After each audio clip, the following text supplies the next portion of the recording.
গতকাল রাতে তুমুল বৃষ্টি, কলকাতার একাধিক জায়গায় জল জমে রয়েছে ঠনঠনিয়া, শ্যামবাজার, আরজি করেও।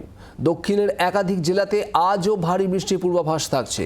কলকাতা সহ একাধিক জেলায় বজ্রবিদ্যুৎ সহ বৃষ্টির পূর্বাভাস। আর এর পাশাপাশি উত্তরে মালদা এবং দুই দিনাজপুরে বিক্ষিপ্তভাবে ঝড় বৃষ্টির সম্ভাবনা বেশি। ভারী বৃষ্টির সম্ভাবনা জলপাইগুড়ি, আলিপুরদুয়ারে।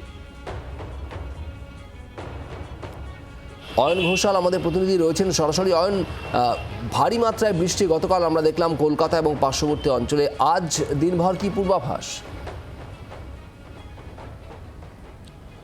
আমরা আবহাওয়াবিজ্ঞানীদের প্রশ্ন করেছিলাম যে আলিপুর আবহাওয়া দফতর বিকেল 4:30-র সময় সাংবাদিক বৈঠক করে যখন বলছে যে আজ অর্থাৎ গতকাল কলকাতায় হালকা থেকে মাঝারি বৃষ্টির পূর্বাভাস রয়েছে, তখন রাত 9:30 থেকে রাত 2টো পর্যন্ত কেন মুষলধারায় বর্ষণে কার্যত ডুবে গেল কলকাতা।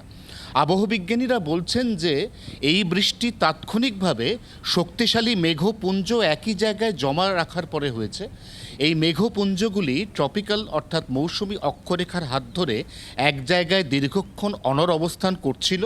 উপযুক্ত বাতাসের গতি না থাকায় এই মেঘগুলি নিজের জায়গা থেকে সরতে পারেনি এবং একই জায়গাতে প্রচুর পরিমাণে মেঘপুঞ্জ জমা হওয়ায় রাত 8টা, 8:30টার পর থেকে আস্তে আস্তে কলকাতায় যে বৃষ্টি শুরু হয়, দেখা যায় যে রাত 12:30, 1টা নাগাদ সেটাই ভারী বর্ষণে পরিণত হয়েছে। আমি অন্য প্রশ্নের উত্তর দেওয়ার আগে গতকাল বিশেষ করে রাত 2টো পর্যন্ত কলকাতার কোথায় কত বৃষ্টি হলো তার পরিসংখ্যানটা দর্শকদের একটু জানিয়ে রাখি। দমদম পাতিপুকুর এলাকা, যেখানকার একটি ছবি আমরা দেখতে পাচ্ছি, যেখানে পাতিপুকুর আন্ডার পাশে একটি 4 চাকার গাড়ির প্রায় পুরোটাই ডুবে গিয়েছে, সেই এলাকাতে বৃষ্টিপাতের পরিমাণ 127 মিলিমিটার। বড়বাজার মল্লিকঘাট এলাকাতে বৃষ্টি 121 মিলিমিটার। হাওড়া লিলুয়া এলাকায় 100 millimetre. Maniktala Kakurgachi 94 millimetre. BT road Baranagar 90 millimetre. Central avenue Dharmatala, আমরা সেন্ট্রাল অ্যাভিনিউর ছবিও দেখেছি, পুরো বানভাসী, সেখানে বৃষ্টি হয়েছে 93 millimetre. Park street theatre road সংলগ্ন এলাকা 85 মিলিমিটার। আলিপুর, সেখানে রাত 2টো পর্যন্ত 44 এবং তারপর ভোর 4টে পর্যন্ত পরিসংখ্যানে 62 মিলিমিটার এবং ভবানীপুর এলাকাতে সব মিলিয়ে 50 মিলিমিটার। এটা ছিল হঠাৎ করে শক্তিশালী মেঘপুঞ্জের বৃষ্টি। এর সঙ্গে যদি আমরা আজকে জেনারেল ফোরকাস্টে চলে আসি, তাহলে দেখব যে ইতিমধ্যেই বঙ্গোপসাগরে আরও একটি নিম্নচাপ তৈরি হতে চলেছে আগামীকাল বুধবার। যদি সেই নিম্নচাপ তৈরি হয়, তাহলে 18 দিনের মাথায় এটি হচ্ছে পঞ্চম নিম্নচাপ, যা বঙ্গোপসাগরে মোটের ওপর একই জায়গায় ঘনীভূত হতে পারে। এর প্রভাবে আজ থেকে আবারও দক্ষিণবঙ্গে বৃষ্টির স্পেল শুরু হয়ে যাবে। আজ বিকেল বা সন্ধ্যের পর থেকে শুক্রবার বিকেল পর্যন্ত দক্ষিণবঙ্গের উপকূলের জেলাতে কোনো কোনো এলাকাতে অতি ভারী বৃষ্টি, গাঙ্গেয় দক্ষিণবঙ্গের কলকাতা সহ বাকি সমস্ত জেলাতে কখনো ভারী কখনো মাঝারি বৃষ্টির পূর্বাভাস রয়েছে। উত্তরবঙ্গের ক্ষেত্রে শুক্রবারের পর থেকে বৃষ্টিপাত শুরু হবে। উত্তরবঙ্গের শনি এবং রবিবার বৃষ্টিপাতের পরিমাণ উত্তরোত্তর বাড়বে।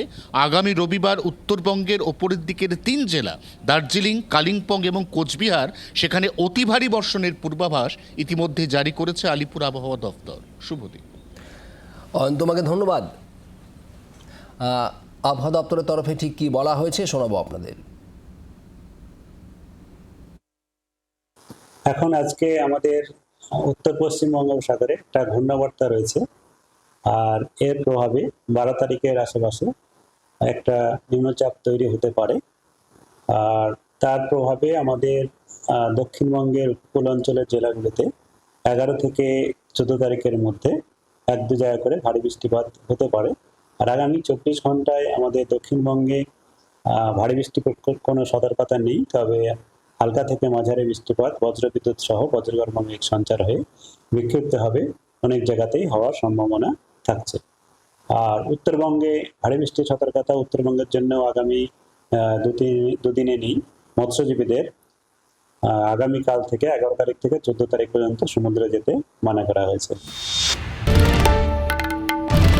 বাংলার আওয়াজ, বাঙালির আবেগ, জি 24 ঘন্টা।